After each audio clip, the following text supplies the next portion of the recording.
শুভ সকাল বন্ধুরা। এগুলো কি দেখছেন বলুন তো? এগুলো হচ্ছে খেজুর গাছের রস। আমাদের না সুরাটের সিটিতে না একদম ঘরের সামনে বিক্রি হয়। আমি 8:30টার সময় গিয়ে নিয়ে এলাম। জলটা একদম পরিষ্কার ফ্রেশ ছিল। আর হাতটা লাল হয়ে গেছে দেখাচ্ছি বয়ে বয়ে আনতে। তো যাই হোক, হাঁড়িতে একটু বসিয়ে দিলাম একদম। তারপরে কখনো ফুল দেবো, কখনো মিডিয়াম দেবো। আমি এখন 3 বার 4 বার করে এটাকে জাল দেবো। এক লাগাতার গ্যাস জ্বালি না। আর আমাদের এখানে তো গ্যাস লাইন, অসুবিধে নেই। লাইন শেষ হয়ে গেলেও গ্যাস শেষ হয়ে যাবার কোনো ভয় নেই। তা একটু হ্যাঁ, খরচা হয়। 200 টাকার আমি নিয়ে এসেছি। পুরো 1 হাঁড়ি হয়েছে।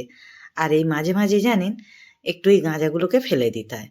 তখনকারের আমার দিদির শাশুড়িকে দেখেছি গ্রামের দিকে, আমার বাপের বাড়ির দিকে দেখিনি।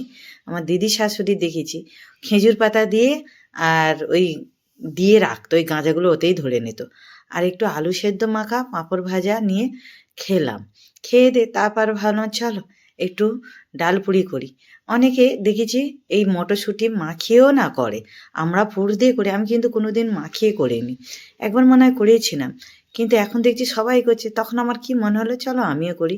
মটরশুঁটিগুলো সুন্দর করে ছাড়িয়ে পিষে নিলাম, একটু চিনি দিলাম, তারপর একটু নুন দেবো, তারপর একটু তেল দেবো, ময়াম দেবো। আর একটু চিনিটা একটু বেশি হয়ে গেছে, আমার ছেলে বলছে মা মিষ্টি হয়ে গেছে, কিন্তু খেতে অসাধারণ হয়েছিল। তারপরে ওগুলো সুন্দর করে ময়াম ফাম দিয়ে সুন্দর করে মাখিয়ে নিলাম একদম গুছিয়ে। আর দেখো না মাখিয়েছি পুরো হলুদ হলুদ হয়ে গেছে, সর্ষের তেল দিয়ে ময়াম দিয়েছি, সাদা তেল দিয়ে দিইনি। তারপরে ওই ডাল বাটাটা দিলাম, এই যে দেখুন মটরশুঁটি ডাল বাটাটা দিয়ে। আর এই যে আমাদের পাশে চাল্লাচ্ছে দেখছো, কাঁচ ভাঙা লোহা ভাঙা এসেছে। আমি দিনের বেলা এডিটিং করি তো চারিদিকে। আর আলুটা দেখুন একটা বড় নোড়া, আমার বর 2খানা এনেছে, বলে আলুর দম খাবো।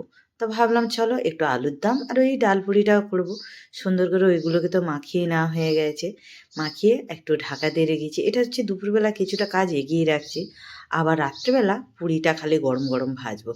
আলু সেদ্ধ তো করেই রেখেছিলাম, সুন্দর করে কেটে মশলা ফসলা কষে আর একটু জল দিয়ে, সামান্য জল দিয়ে তারপর ফুটিয়ে নেড়ে নামিয়ে নিয়েছেন। আলু সেদ্ধটা যখন করবেন জানেন একটু নুন দিয়ে সেদ্ধ করবেন, তাহলে না অসুবিধা হয় না, তাহলে ঝপ করে হয়ে যায় সব কিছু। তারপরে এটা এই যে দেখুন আমার হয়েও গেছে। আর তারপরে সন্ধেবেলায় এই যে লাইফ ফাইভ করে এই যে ভাজতে বসেছি। এত সুন্দর ফুলছে না, কি ভালো লাগছে দেখতে জানেন।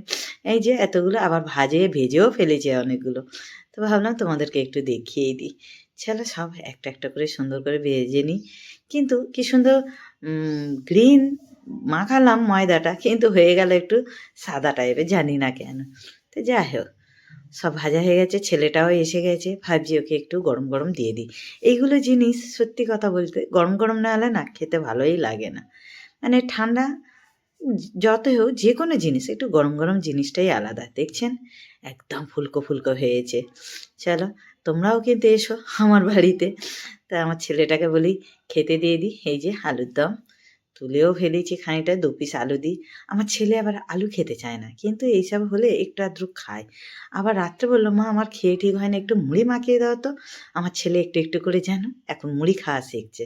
ও একদম মুড়ি খেতে জানে না, কিন্তু মাখিয়ে দিতে হবে তবে খাবে। তারপরে এই যে থালা সাজিয়ে দিলাম। তো আমার ব্লগটা কেমন হয়েছে একটু বন্ধুরা কমেন্ট করে জানাবে।